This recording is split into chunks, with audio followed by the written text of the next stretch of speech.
여러분, 국민연금 보험료를 50%로 상승시킨다. 20%로 상승시킨다. 이 말이 사실일까요? 일단 이거를 보시죠. 국민연금 적자 면하기 위한 최소 보험료율입니다. 19.57%입니다. 이게 보건복지부에서 발표를 했는데 와, 충격적이죠. 그러면 지금보다가 지금 몇 배를 더 내야 된다는 건가요? 국민연금의 어떤 보험료율이 20%까지 올라간다 그러면요. 아마 여러분, 놀라는 사람 천재일 겁니다, 아마. 지금도 말입니다. 국민연금 많다 이야기 하거든요. 그런데 이게 20%까지 올라간다고 생각을 해보세요. 지금은 9%거든요. 9%. 지금은 9%입니다. 근데 이 9%가 20%로 올라가면 이게 여러분 버텨낼 수 있을까요? 버텨낼 수 있어. 아마 쉽지 않을 거예요. 쉽지 않을 겁니다. 그렇지만 여러분 이게 추계를 해보면 상황이 진짜 심각하다는 것을 느낄 수가 있다 이렇게 이야기합니다. 여러분 이거 한번 보세요. 이게 보건복지부에서 국민연금 재정목표 달성을 필요한 보험료율입니다. 적립 배율이 1배 된다. 이러면요. 적어도 말입니다. 이번 재정추계 5차 재정추계에서는요. 17.86%로 돼야 된다. 적립 배율이 5배가 된다. 이러면 18.71%가 돼야 된다. 이렇게 이야기하고요. 적자를 면하는 배율은요. 5차 추계에서는 19.57%가 돼야 된다. 이렇게 이야기하고 있습니다. 이게 무슨 말이냐. 이게 좀 복잡하죠. 그죠? 분명한 것은 9%가 19.57%가 되면 국민연금이 적자가 안 난다는 거예요. 그런데 실제로 보면 말입니다. 실제로 지금 국민연금 재정추계전문위원회에서 추계한 결과를 보면 지금 이대로라면 기금이 완전히 소진되는 것은 2055년이고요. 2057년에서 2055년으로 더 당겨졌죠. 수지 적자 시점은요. 2042년에서 2041년으로 1년 더 당겨졌습니다. 게다가 최대 적립기금 시점은요. 2040년으로 당겨졌습니다. 최대 적립기금. 기금이 가장 많이 쌓이는 시점. 그럼 얼마나 쌓이느냐. 많이 쌓이긴 굉장히 많이 쌓입니다. 지금 2040년이 되면 1755조까지 쌓인다는 거예요. 엄청나게 쌓이죠. 엄청나게 쌓입니다. 그런데 4차 추계에서보다는 1778조보다는 많이 내린 숫자죠. 이렇게 되면 기금의 소진 시점도 2년 당겨졌고요. 그러면 언젠가는 이게 개혁을 할 수밖에 없는 구조죠. 그죠? 지금 말입니다. 윤석열 정부는 어떤 식이든 연금 개혁을 하겠다. 연금 개혁. 표가 떨어지더라도 연금 개혁을 하겠다는 게 바로 이런 것 때문입니다. 미래 세대들한테는 최악이 되거든요. 만약에 말입니다.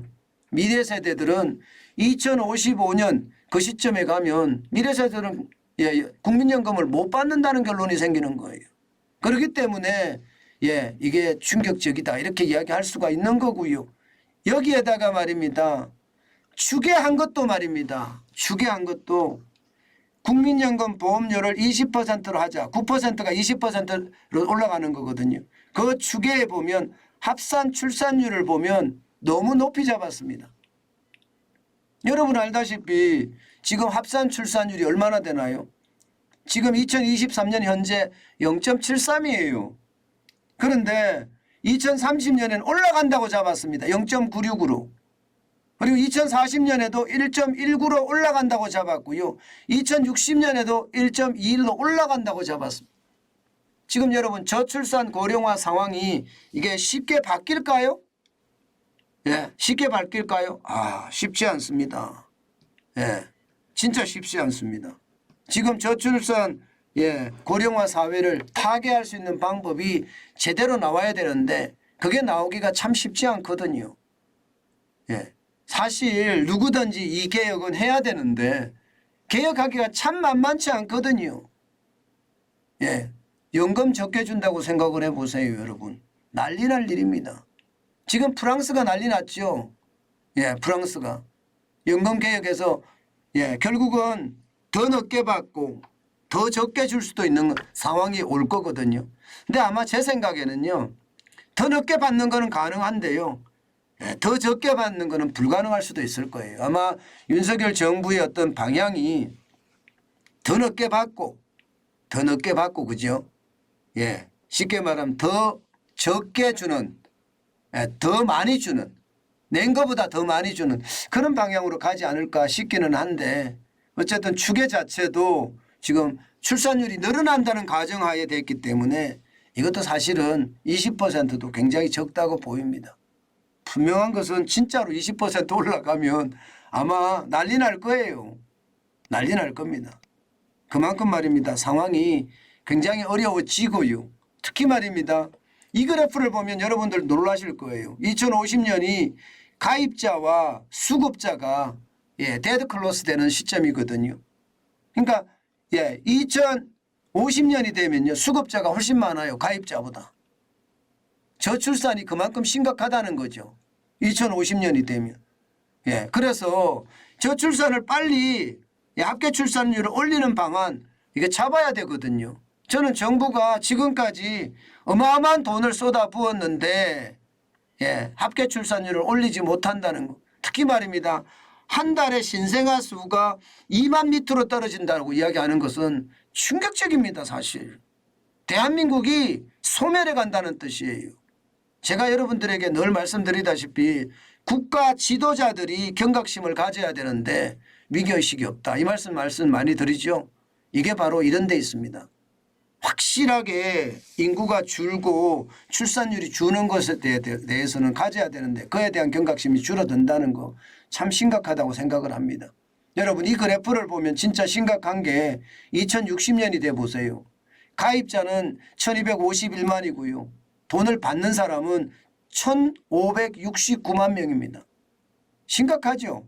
2080년 가보세요. 가입자는 942만 명인데 받는 사람은 1347만 명입니다.